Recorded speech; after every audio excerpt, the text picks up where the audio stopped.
Faremo appello al Consiglio di Stato, a dirlo l'avvocato Daniele Granara dopo la sentenza del TAR Liguria che ha detto sì al depuratore a Ramaia a Sesti Levante. Parco di Portofino, oggi primo incontro a Roma, ha affrontato il tema del passaggio del parco da regionale a nazionale. Per l'istituzione ci vorranno ancora 9-10 mesi, a fine settembre un secondo vertice. Rapallo, il ponte di San Massimo nell'omonima frazione è chiuso per lavori di accertamento della viabilità, che è stata modificata.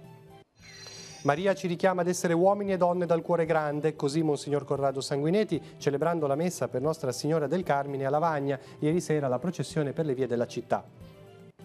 Serata di successo e di grande richiamo per gli appassionati del genere blues. All'Arena Conchiglia di Sesti Levante l'esibizione di due talenti del panorama internazionale, Mike Zito e Kirk Fletcher. Una cinquantina d'auto e moto d'epoca hanno sfilato in centro a Chiavari, in mostra vetture costruite prima del 1945 e alcuni mezzi che parteciperanno alla Mare Monti il prossimo 29 luglio.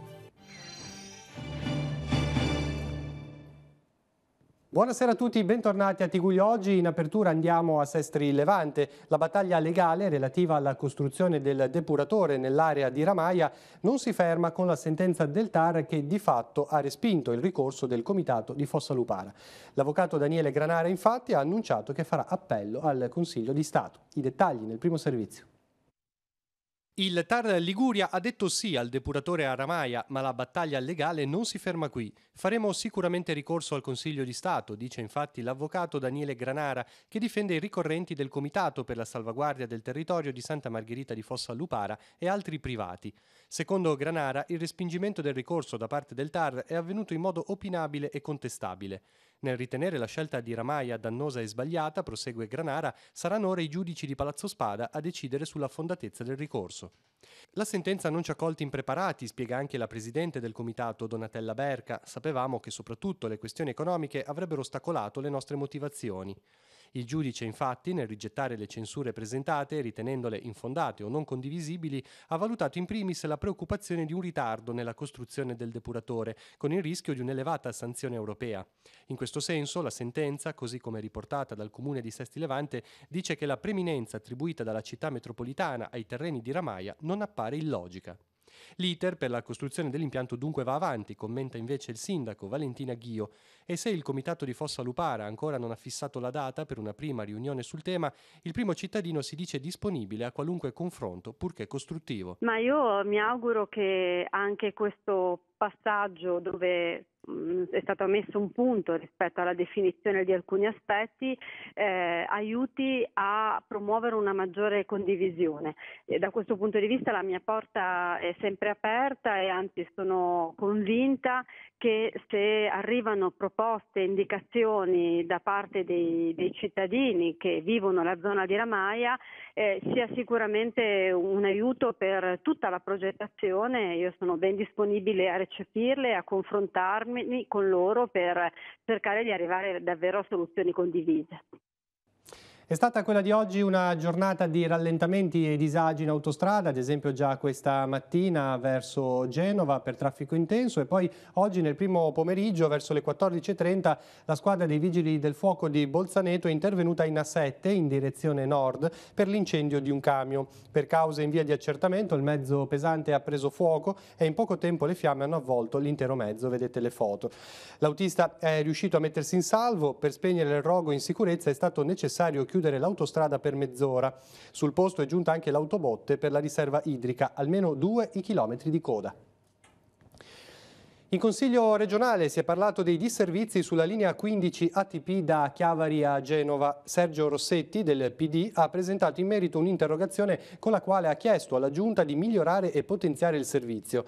Rossetti ha evidenziato le numerose segnalazioni dei cittadini sulle difficoltà a spostarsi nel rispetto dei tempi lavorativi. L'assessore Berrino, nel ricordare che la questione compete alla città metropolitana, ha spiegato che in Fontanabuona il servizio risulta capillare e diversificato. Berrino ha poi ricordato l'incremento del 4% dei chilometri percorsi tra il 2016 e il 2017, nonostante le minori risorse. L'assessore infine ha rilevato che nel 2018 sono state inserite alcune corse aggiuntive, mentre l'importo richiesto ad ogni comune è invariato dal 2014. Gli sforzi della Giunta Toti non bastano, ha replicato Rossetti in una nota, servono più fondi e un servizio migliore.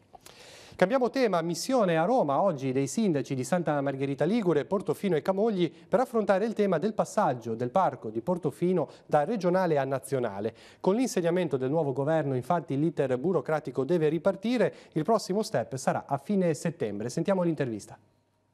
Che momento è stato intanto questo di questa prima riunione? Si è aperto oggi il tavolo di lavoro che ha coinvolto i sindaci dei comuni di Camogli, Portofino e Santa Margherita Ligure, l'ente parco, il ministero e l'ISPRA, cioè tutti i soggetti che a quel tavolo devono sedere per ragionare insieme sull'iter per l'istituzione del parco nazionale. Mi pare che la valutazione sia molto positiva, i comuni hanno dimostrato, hanno confermato la sinergia con la Regione Liguria, presente l'assessore Mai, che c'è stata fin da principio per traguardare questo grande obiettivo. Di quali obiettivi avete discusso? Ma direi che la giornata di oggi è stata dedicata anche a capire quali potevano essere le perplessità o le esigenze di chiarimenti. Alcuni temi per noi ovviamente sono fondamentali, sono quello delle garanzie per il personale esistente nell'ente, quello dei rapporti tra parco terrestre e parco marino e quello della perimetrazione del parco. Ecco, tra parco marino e parco terrestre vi sono state date delle garanzie? Ci è stato spiegato sostanzialmente che al di là di una unificazione concettuale dell'ente parco in un unico ente gestionale, tuttavia si mantengono le prerogative dei due enti e si mantengono anche i finanziamenti economici, per cui quello del parco terrestre andrà a sommarsi a quello oggi presente per il parco marino che verrà mantenuto. Ci sarà un secondo step? Sì, il secondo step è previsto per entro il 30 di settembre, ci siamo dati dei lavori, dei compiti da svolgere durante l'estate, per arrivare poi a settembre con idee più chiare su una serie di punti che ci consentiranno di concertare già una fase, diciamo, di attività più concrete per prendere insieme delle decisioni. Quanto si dovrà aspettare per poter arrivare alla definizione di parco nazionale? Per la fase istitutiva è stato indicato come termine presumibile da parte del Ministero circa 9-10 mesi. Un termine obiettivamente ottimistico rispetto a quello su cui siamo abituati, ma metteremo tutta la buona volontà e la nostra operatività per cercare di rispettarlo. Cronaca, brutto incidente questa mattina a Cavi, lungo l'Aurelia. Intorno alle 10:30 si è verificato uno scontro tra un bus e una bicicletta. Ad avere la peggio la donna di circa 70 anni in sella alle due ruote. Sul posto il 118, l'anziana è stata poi portata con l'elicottero in codice rosso al San Martino di Genova, presentava alcune ferite preoccupanti. E questa mattina un incidente si è verificato anche a Rapallo, in Corso Colombo, dove due scooter si sono scontrati, 3 i feriti, 2 non gravi portati al pronto soccorso di Lavagna e un terzo, un cinquantenne portato in elicottero al San Martino. Le sue condizioni invece erano preoccupanti a causa dei traumi riportati. Restiamo a Rapallo, il ponte San Massimo nell'omonima frazione resterà chiuso fino a domani, mercoledì 18. Sono in corso sondaggi alla Soletta e al Pilone per saggiarne la robustezza e intanto è stata modificata la viabilità. Il vice sindaco Pier Giorgio Brigati fa il punto della situazione e spiega che anche altri ponti della città saranno sottoposti a controlli di verifica entro l'anno. Ma sentiamo l'intervista per quanto riguarda il ponte San Massimo. Sono cominciati i lavori sul ponte San Massimo, qual è la situazione? Abbiamo iniziato una verifica per capire qual è la portata, che comunque per ora è insufficiente, per capire se possiamo aumentare la portata del ponte e portarla almeno a 14 o 15 tonnellate. Per fare questo bisogna verificare lo stato della struttura, sia la soletta ma soprattutto il pilastro centrale, va fatto dei carottaggi per vedere le fondamenta fino dove arrivano e se sono in che stato sono. Insomma. Indicativamente quanto tempo dureranno i lavori? Questi lavori dovrebbero durare 3 giorni, credo che entro domani saranno terminati e poi avuto il risultato naturalmente decideremo da farsi per l'intervento che avrà tempi un po' più lunghi. Speriamo che le notizie siano positive e che possiamo operare cercando di recuperare appunto questo ponte senza dover immaginare di rifarne uno nuovo. Insomma. Certo che al di là della portata faremo di tutto per vedere se riusciamo ad ampliare un pochettino la carreggiata, anche di poco, ma adesso come adesso 2 macchine non riescono a passarci. Vorremmo riuscire a allargare un po' la carreggiata anche di un minimo per poter permettere il transito in doppio senso senza doversi ogni volta fermare, perché insomma è un problema per chi ci passa tutti i giorni. E per quanto riguarda il traffico, qual è la situazione? Quali alternative sono state trovate? Ma il traffico, come vedete, gira qua sulla sinistra, passa davanti al campeggio e poi si ricollega a Santa Maria del Campo. C'è una deviazione che nella peggiore delle ipotesi fa perdere 4 minuti o 5. Se va bene che trovi il semaforo verde, perdi un paio di minuti. E sempre a Rapallo è stata predisposta una passerella pedonale di collegamento tra il lungomare Vittorio Veneto e Piazza Garibaldi. La passerella, che vedete in foto, è fruibile negli orari in cui non sono in corso le operazioni di cantiere sul torrente San Francesco, naturalmente per ragioni di sicurezza. I lavori proseguono come da programma. Ad oggi sono in corso gli interventi di armatura delle spalle delle sponde del torrente. Siamo all'informazione religiosa. Molte comunità della diocesi hanno celebrato in questi giorni la Beata Vergine del Monte Carmelo. Andiamo a Lavagna. La Vergine ci richiama ad essere uomini e donne dal cuore grande, ha detto Monsignor Corrado Sanguinetti, vescovo di Pavia, celebrando la messa al santuario. Ieri sera poi la processione lungo le vie della città. Vediamo. È una festa che invita a guardare in alto e a non accontentarsi. La vetta del Monte Carmelo è il simbolo di quella bellezza per cui l'uomo è fatto. A guidare la riflessione in occasione della festa patronale di Lavagna, il vescovo di Pavia, Monsignor Corrado Sanguinetti, durante la messa mattutina al Santuario Mariano. La Madonna al Carmelo ci richiama a essere uomini e donne dal cuore grande, dal cuore che si lascia conquistare da ciò che è grande, da ciò che è la vetta del monte come un simbolo di quell'infinito, di quella bellezza per cui l'uomo è fatto. Anche ancora oggi l'uomo, quando va in montagna e vede le alte montagne, ha un sussulto di commozione di fronte a quella bellezza. Ebbene, il cuore dell'uomo è fatto per quella cosa lì, per il cielo, non per accontentarsi del poco. E credo che questo sia un messaggio e una provocazione che vale sempre, anche ai nostri tempi, in cui abbiamo tante cose, ma a volte rischiamo di non avere l'essenziale. In serata, tanti fedeli che hanno partecipato alla processione per le vie della città, segno di un forte attaccamento a Nostra Signora del Carmine. Il 16 ottobre 1835 la città fece voto perpetuo alla Vergine, dopo che Lavagna venne preservata dal colera.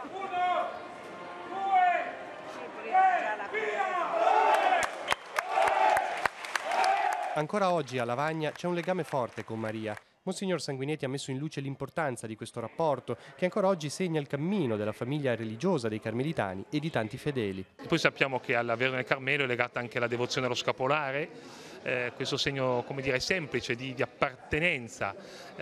Maria noi la invochiamo come madre e anche come regina, nel senso che ne siamo in qualche modo anche dei servi, naturalmente non servi nel senso di schiavi negativamente, servi perché vogliamo metterci davvero alla sua scuola, e poi figli perché lei innanzitutto ci è data come madre.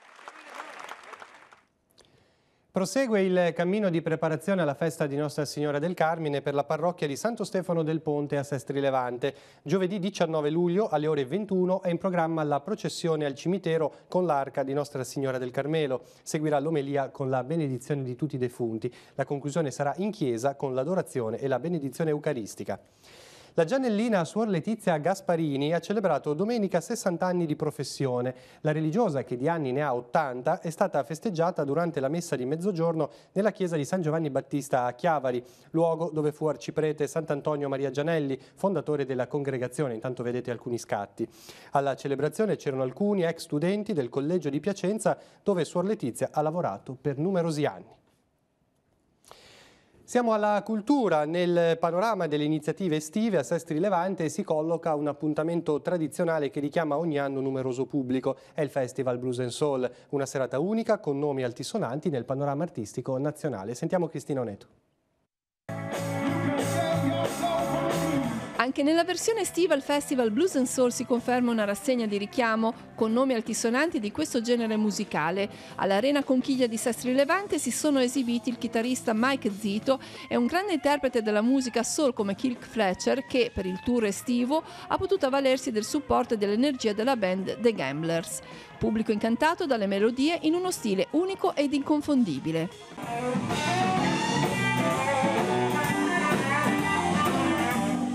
Mike Zito, 47enne, originario di St. Louis, Missouri, negli Stati Uniti, ha iniziato a cantare all'età di 5 anni. Attorno ai 18 ha cominciato ad esibirsi nel circuito Midwest americano per poi attraversare 20 nazioni come chitarrista dei Brother Tood.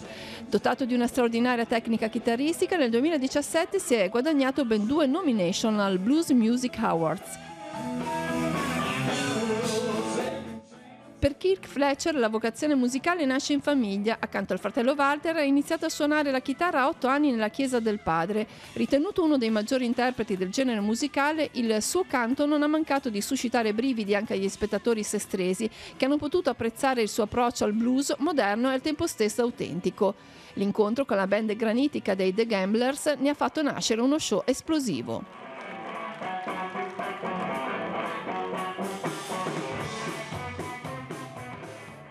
Ad accomunare i due artisti non solo la carriera di indubbio talento, ma anche una solida amicizia dietro le quinte. Ciao! Me and my good friend Kirky Fletcher. Fletcherini is Italian.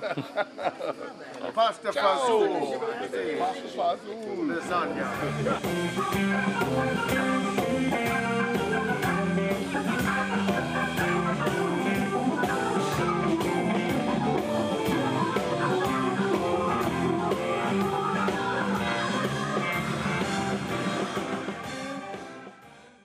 E ora andiamo in centro a Chiavari per un tuffo nel passato. Nei giorni scorsi infatti si è svolta una sfilata di auto e moto d'epoca realizzate prima del 1945. Siamo andati a vedere. Ci può spiegare come funziona l'evento? L'evento è una manifestazione che ha messo in giro il motoclub, che va in Caruggio ci sono le macchine moto anti 45 e invece in piazza diciamo delle carrozze ci sono quelle che al 29 di luglio partiranno per la Mare Monti di Bedonia, partono da Chiavari e vanno a Bedonia, c'è una gara di regolarità praticamente. Quanti mezzi ci sono all'incirca partecipanti? Oggi ci sono una trentina di moto, 30 moto, 35, una ventina di macchine. E invece domenica 29 lì ci sarà vicino a 200 mezzi tra moto e macchine, perché allora lì invece sono solo moto e macchine d'epoca che passano i 30 anni di età praticamente. Ci dice brevemente cosa significa auto, moto d'epoca e cosa ante 45? Anti 45 praticamente sono tutti i mezzi che sono stati fabbricati prima dell'anno 1945, e sia moto che macchine, così si dice anti 45. E invece per la Mare Monti è sufficiente che siano d'epoca, che sono dopo i 30 anni. Dopo 30 anni sono mezzi d'epoca e possono partecipare a quella gara lì.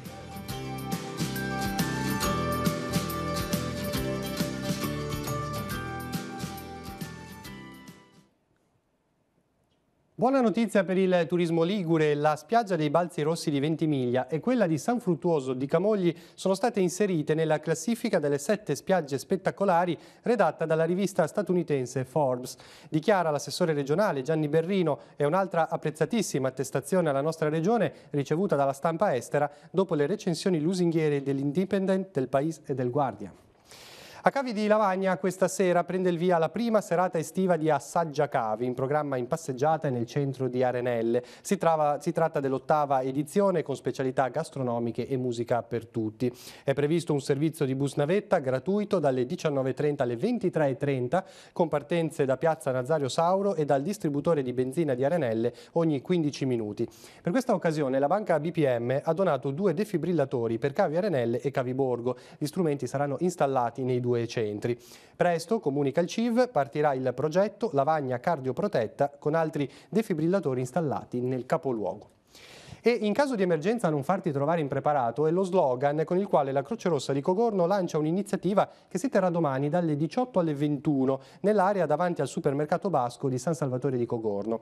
Si terranno simulazioni pratiche di disostruzione delle vie aeree, rianimazione del paziente in arresto cardiaco e sarà utilizzato il defibrillatore.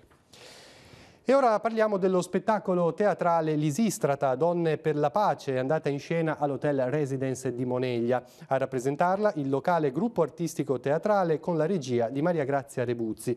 L'opera è liberamente tratta dal Genio di Aristofane ed ha un trapezio per Lisistrata di Garinei e Giovannini. C'eravamo anche noi, vediamo.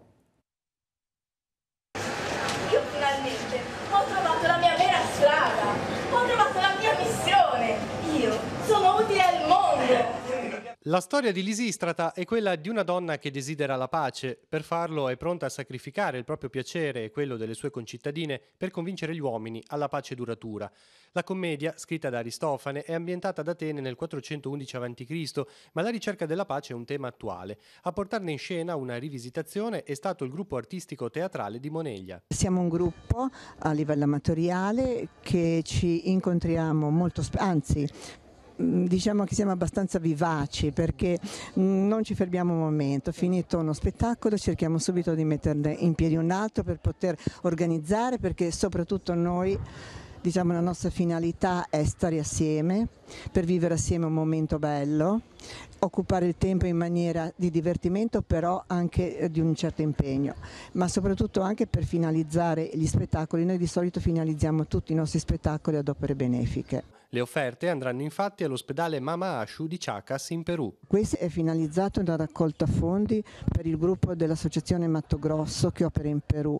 Mi ha commosso molto, io non ho conosciuto personalmente questa dottoressa che mi ha scritto, però mi ha scritto in una maniera tale che mi ha commosso come lei parla dei poveri, perché la parola povero è una parola che cioè sulla bocca delle persone non esiste, hanno paura anche a sentirla, però il povero c'è ed esiste. E questa parola mi ha colpito tanto, quindi abbiamo deciso di finalizzarla a loro proprio per far arrivare qualcosa a questi bambini e a queste persone. Ora vediamo tutti gli appuntamenti per domani, sfogliamo l'agenda di Telepace.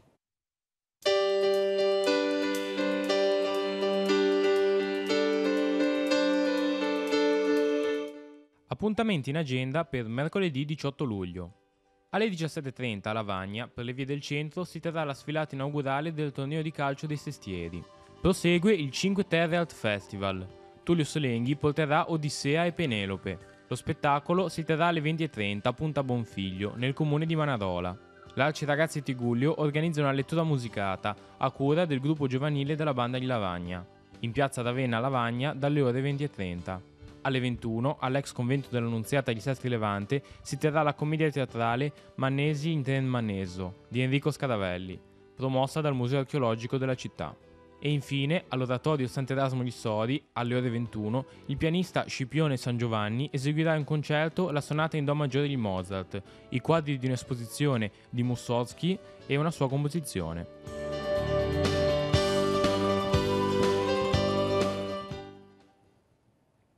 In conclusione leggiamo alcune notizie sportive, iniziando dalla squadra femminile Under 15 della Rapallo Pallanuoto che accede alla Final 8 del campionato nazionale di categoria. Un ottimo risultato per la società dopo la medaglia di bronzo conquistata dall'Under 17 e in attesa della finale dell'Under 19 che si giocherà dal 26 al 29 luglio al Poggiolino. Le gialloblu hanno staccato il pass per le finali conquistando il primo posto del girone 3 che si è giocato ad Ostia lo scorso fine settimana, battendo SIS Roma, Messina e Roma Visnova. Le gare dell'Under 15 sono in programma dal 4 al 7 di agosto. L'atleta del Centro Studi Discipline Orientali 2000 di Lavagna, Simone Mangiante, è stato insignito dal CONI con la medaglia di bronzo al merito atletico per il 2017.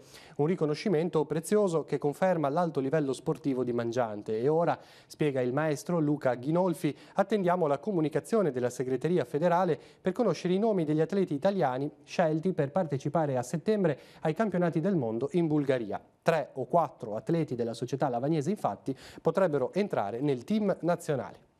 Recco entrerà a far parte della gara ciclistica del triathlon olimpico, limitatamente alla frazione del ciclismo. L'iniziativa si terrà domenica 22 luglio ed è organizzata dalla SD Qualitri Triathlon. La partenza alle 13:20 in via Ippolito d'Aste, l'arrivo nello stesso luogo alle 15:52 circa.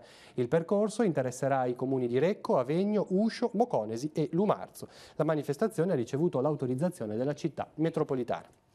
E concludiamo con il campionato di pesca ai ciprinidi che si è svolto al lago di Giacopiane nella specialità colpo, vale a dire quello con la canna con il galleggiante. Le prove sono organizzate dalla FIMA, si sono tenute domenica sotto temperature molto elevate. Non è stata una pesca facile, così si è delineata una gara molto tecnica. Primo posto, lo vedete nella foto, per Enrico Botto di Carasco, secondo Riccardo Arvati di Milano, però tesserato FIMA, e terzo Umberto Righi, presidente della FIMA Chiavari. Alle loro spalle Matteo Devoto, Emanuele Oliva, Alberto Cordano, Rinaldo Superchi, Marco Chino e Alberto Co, tutti di Rapallo ma tesserati FIMA. Il prossimo fine settimana il lago di Giacopiane sarà chiuso alla pesca e ospiterà l'incontro nazionale di enduro benefico Tecnica Carp Fishing, organizzato dal CFI di Genova. E infine sabato 28 e domenica 29 luglio in una porzione del lago di Giacopiane si svolgerà il campionato feeder organizzato sempre dalla FIMA Chiavari. E l'ultima notizia del nostro telegiornale, l'informazione torna domattina alle 7:30 con il Buongiorno di Telepace condotto da Marco Ravello e poi il telegiornale alle 12:45. Grazie per averci seguito, buon proseguimento di serata.